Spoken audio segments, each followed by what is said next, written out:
হলেন শ্রী গুরুর উপধরি। বুঝতে পেরেছে আমার শিষ্য আজ সেবায় লেগে গেছে।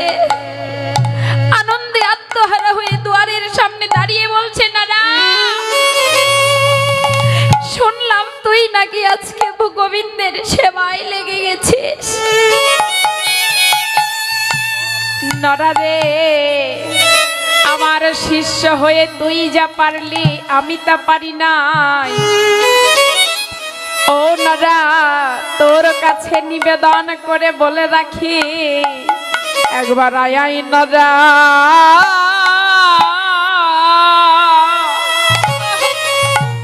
আমার হৃদয়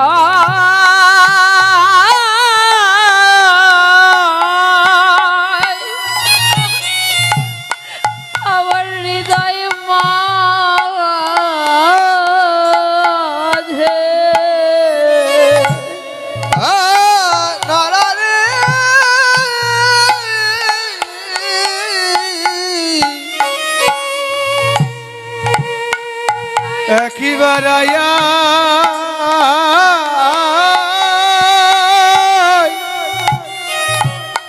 নারা,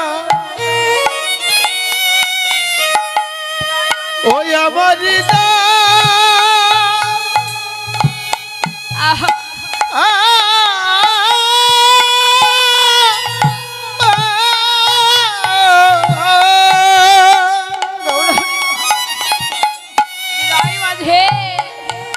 আমার হৃদয় মাঝে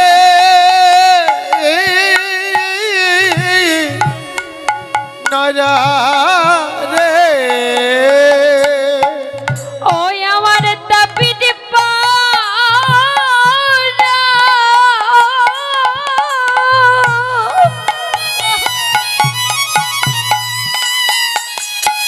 তাপিত পরাণ শীতল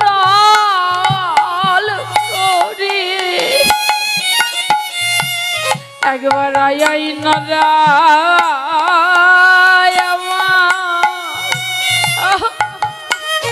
আমার হৃদয় মাঝে ওই আমার তাপিত পরা,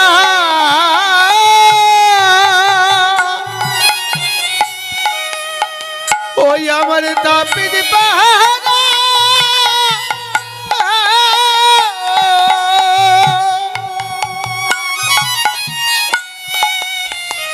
ও নরা শীতল করি,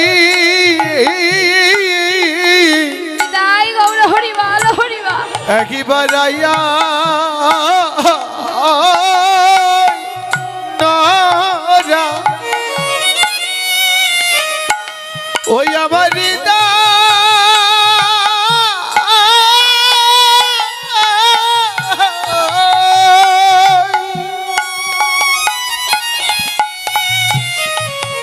ওই আমার হৃদয় মাঝে নরা রে, ওই আমার তাবিদ পরা, তাবিদ পরা,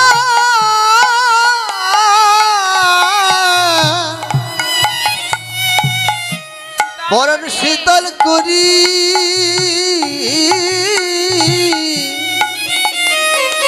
বলে আয় নরা, হৃদয় মাঝে আমার হৃদয় মাঝি, আমায় যেন সঙ্গ ছাড়া নরা করি নাবা নরা রে,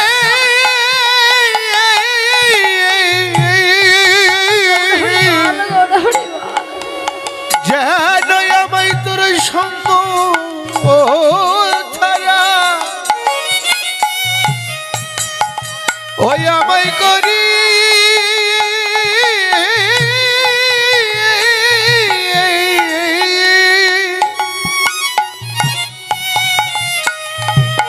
আমায় করিস নারা, নারা রে ও তোর সঙ্গ ছাড়া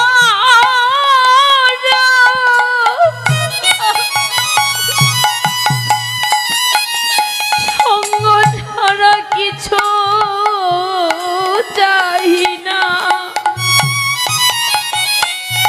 যেন তোর সঙ্গ ছাড়া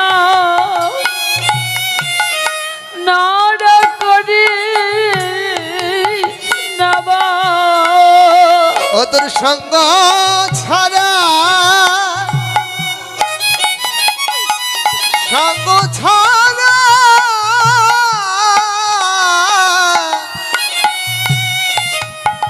কৃষ্ণারি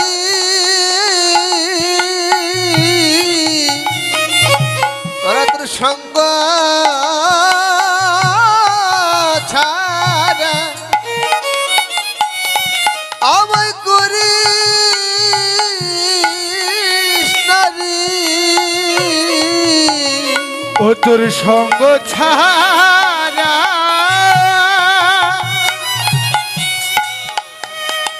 ও তোর সঙ্গ ছাড়া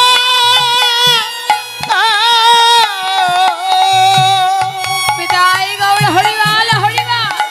আমায় করিস না রে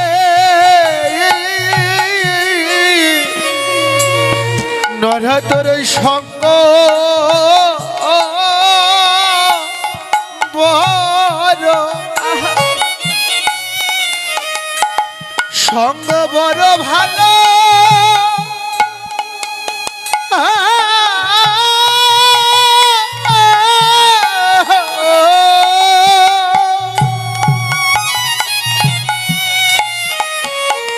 নরা বড় ভালোবাসি নরা রে আমার ওই চরণে নরা দাসী করি তোমার ওই চারণী নরদাসী করি তোর ওই চরণে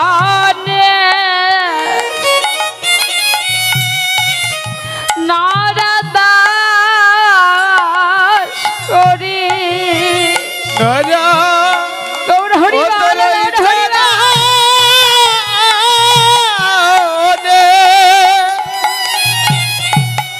ও নরদাসী করি ওই আমি তোর ওই চরণে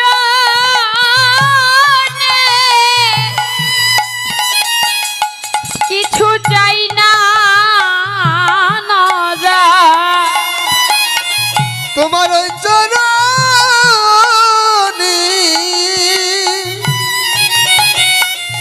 আমায় দোষী করি ও তোর চরণ ছাড়া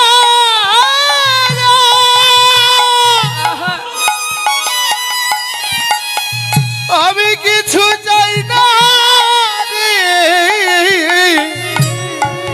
নরা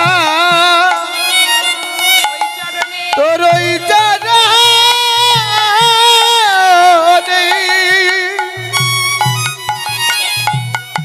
ও নরা দাসী করি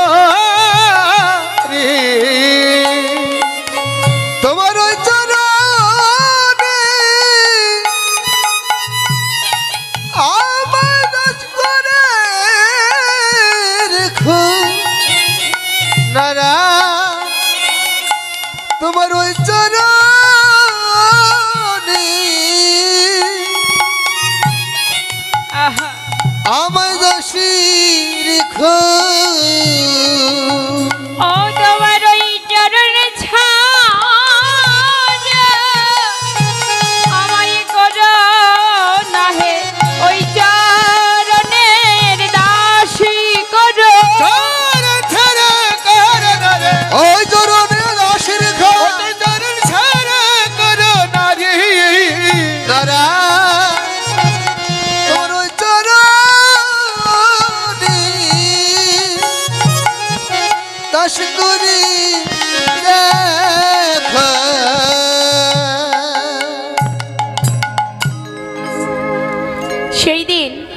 লোকনাথ গোস্বামী বলেছিল, নরোত্তম একবার আয় আমার হৃদয় মাঝে এসে একবার আমাকে আলিঙ্গন কর। কেননা শুনেছি যদি কারো অন্তরে প্রেম বেশি থাকে, যদি তার সঙ্গে কোল দেওয়া যায়, তাহলে তার প্রেম নাকি ভাগ হয়ে যায়। দাদা একবার আই আমার হৃদয় মাঝে, আমার এই তাপিত পরাণ শীতল করি। তাই তো বলছে গুরুদেব যেদিন কৃপা করবে, নরোত্তম দাস ঠাকুরের হয়েছিল, যারা রাধে মা আমাদের কি জগৎজীবকে শিক্ষা দেওয়ার জন্য বললেন, আমাদেরকেও নরোত্তম দাস ঠাকুরের মতো হতে হবে, গুরু নিষ্ঠাটা রাখতে হবে। গুরুদেব একদিন অবশ্যই করুণা করবে, অবশ্যই কৃপা করবে। আজকে নদিয়ার মাঝে যখন বলছে মরমে লাগিল গোড়া না যাই উপাসরা, নয়ন অঞ্জন হইয়া যেন লাগিয়াছে পারা, বললেন নয়নে যেন অঞ্জন হয়ে আছে। দর্শন করেছে কি? নদিয়ার নাগরী। নদিয়ার নাগরী দর্শন করে বলছে, নাগরী রে আমি কি রূপ হেরিলাম ওই সুরধ্বনি গঙ্গার কুলে। সেই রূপটা আমার কি মনে হয় জানিস, নয়নে যেন কাজলের মতো লেগে আছে। বল না আমি কি করব এখন, কৃপা করে করুণা করে আমায় বলে দে। শোন শোন না, আজকে যখন সেই মূরতিখানা আমি নয়নে হেরেছি, তারপরে আমি ভাবলাম না না এই মূরতি আমি আর হেরবো না।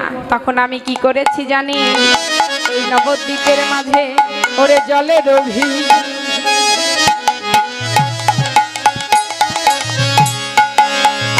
ভিতরে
নমঃ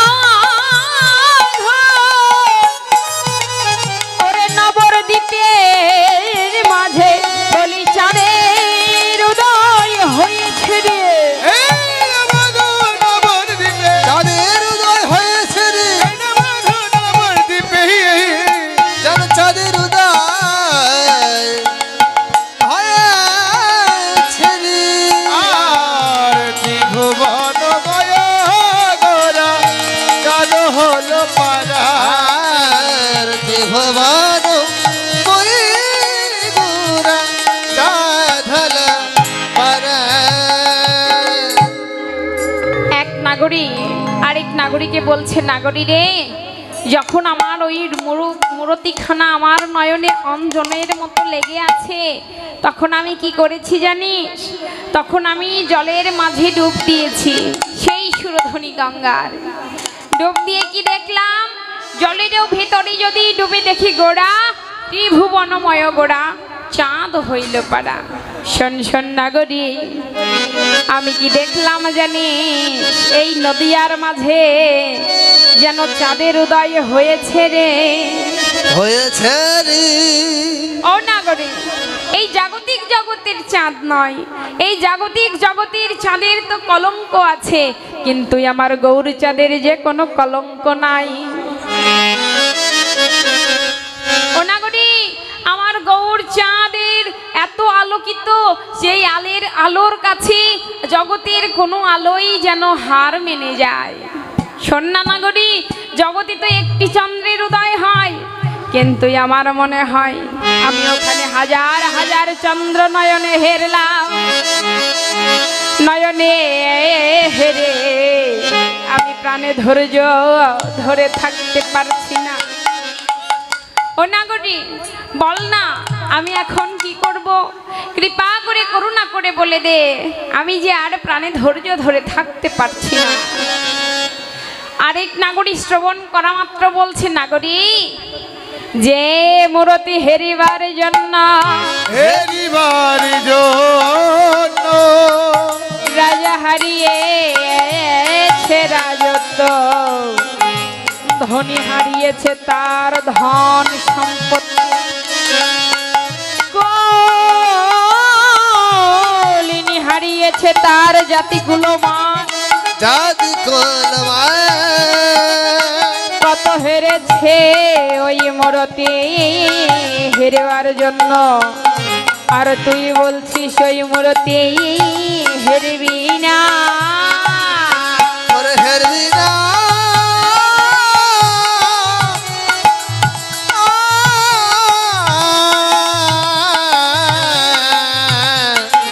মূরতি হেরবি না।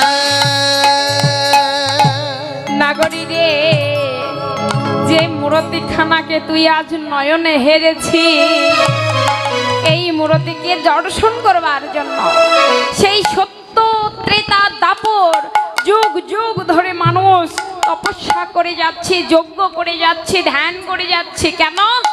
ওই মূরতিখানাকে নয়নে হেরবার জন্য। আর আজকে তুই সেই মূরতি হেরেছিস। নাগরী রে, যোগিনী পাই না যোগ সাধনার বলে, সেই মূরতি তুই আজ হেরেছিস।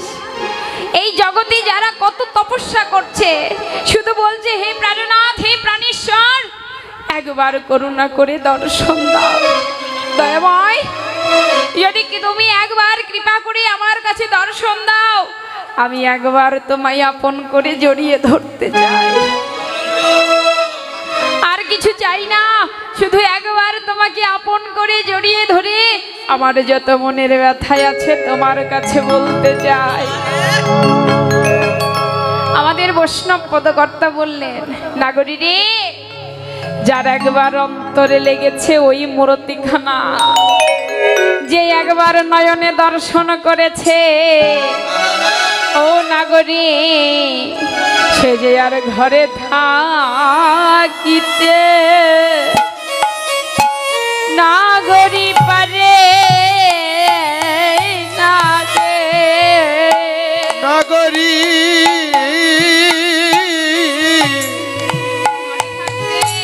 সে যে আর ঘরে থাকিতে নাগরী পারে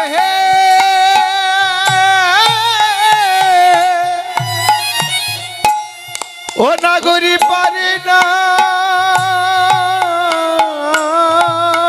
রে। ও সদায় হগৌর প্রাণ, ওরে হগৌর প্রাণ, ও প্রাণ বলে কার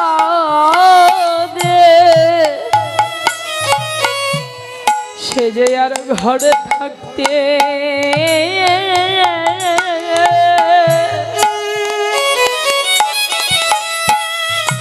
নাগরি পারে না রে ওরে হাগা তার বলি কাদি নগরী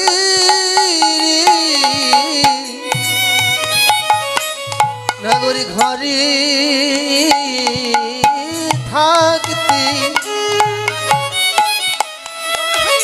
থাকতে পারে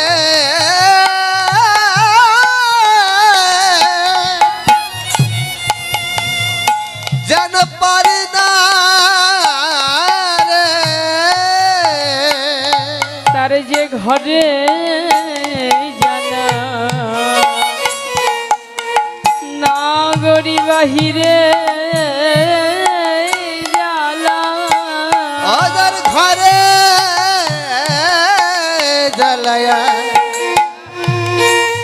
আরে বাহিরে জ্বালা ও তার ঘরে জ্বালা আর বাহিরে জ্বালা ও তার ঘরে উজালা ও তার বাহিরে উজালা ইয়োরে যে হে গেছে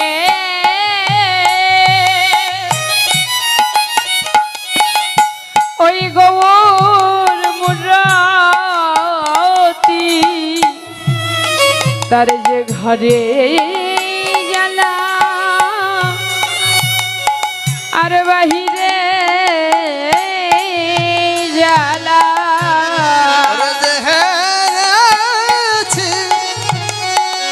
গুরুর মুরাতি ও তার ঘরে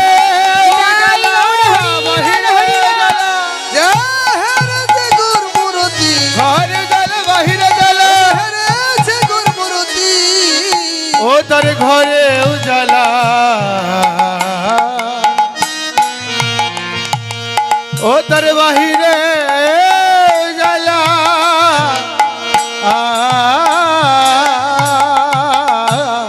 রে নাগরী রে যে একবার নয়নে ওই গৌর মূর্তি হেরেছে তার যে আর ঘরে থাকা হয় না সে যে দিনের দিন কাঙাল হয়ে হা গৌর বলে কারে গৌর বলে কাঁদে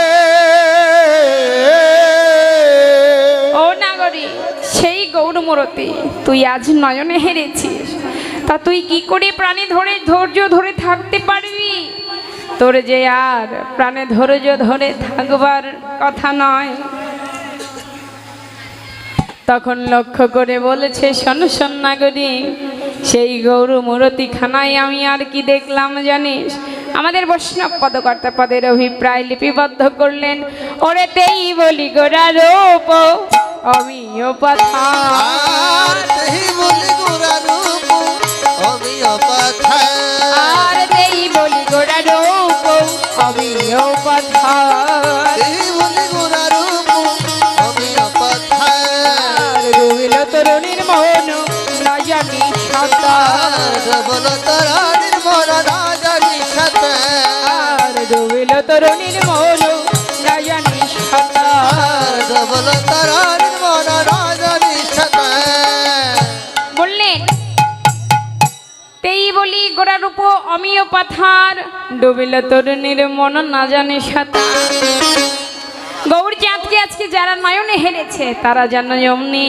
বা ডুবে গেল কোথায় আমাদের বৈষ্ণব মহাজন বলছে গৌর বলে ডাকলে যদি তরি ডুবে যায় তাহলে এই সর্বনাশা গৌর হরি নাম কে বদনে করবে কেউ করবে মা কেউ করবে না তো আমাদের বৈষ্ণব মহাজন বললেন গৌর বলে ডাকলেও তরি ডোবে আর গৌর বলে না ডাকলেও তরি ডোবে গৌর বলে ডাকলে তরি ডোবে হরি বল। বৈষ্ণব মহাজন বললেন, গৌর বলে ডাকলে তরি ডোবে প্রেম সিন্ধু নীরে, আর গৌর বলে না ডাকলে তরি ডোবে মায়া নীরে। মায়াটা কোথায়? এখন যে সংসার সংসার করছি মা, এই সংসারটাই হলো মায়া। আর এই মায়ার মধ্যে যখন একবার ডুবে যাওয়া যাবে, কখনোই আর গৌর চাঁদকে নয়নে হেরা যাবে না। কথা দিয়ে এসেছি, ধরার মাঝে এসে তোমার নাম গুণকীর্তন করবো দয়াময়, সেই কথাই আজ এসে আমি ভুলে গেছি। মনে আছে মা সেই পূর্বের কথা, যেদিন 84 লক্ষ জনি ভ্রমণ করেছিলাম, ভ্রমিতে ভ্রমিতে প্রভুর চরণে কত কেঁদেছি, বলেছি হে প্রাণনাথ, হে গৌর সুন্দর, তোমার চরণে নিবেদন করে বলে রাখে, কেন আমায় এই মনুষ্যকুলে জন্ম দিলে না? কেন ওই তরুলতা বৃক্ষকুলে জন্ম দিয়েছ দয়াময়? তুমি এই জন্মটাকে পরিত্যাগ করে একটি মনুষ্যকুলে জন্ম দাও ঠাকুর। যে কুলে জন্ম পেয়ে তোমার ভজনা করা যায় না, তোমার নাম করা যায় না, সেই কুলকে পরিত্যাগ করে তুমি একবার কৃপা করে মনুষ্যকুলে জন্ম দাও। কেঁদে কেঁদে বলেছিলাম, হে প্রাণনাথ, যদি একবার মনুষ্যকুলে জন্ম পেতাম, তাহলে বন থেকে একটি পুষ্প তো চয়ন করে তোমার চরণ নিবেদন করে বলতে পারতাম।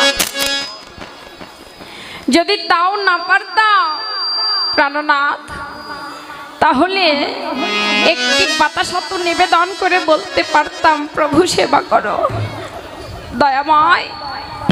যদি তাও না পারি, তাহলে সুললিত কণ্ঠে মধুর করে তো ডাকতে পারতাম, প্রাণনাথ কেন এমন?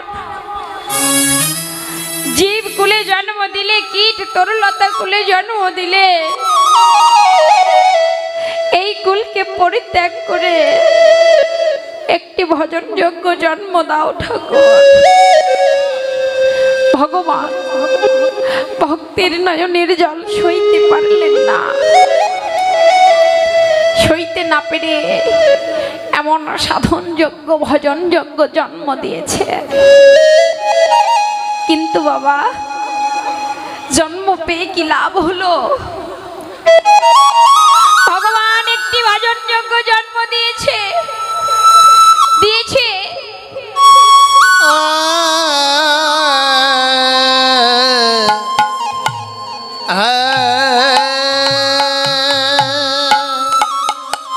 ভগবান তার ভক্তের নয়নের জল সইতে না পেরে এমন সাধের জন্ম দিলেন। মাগো,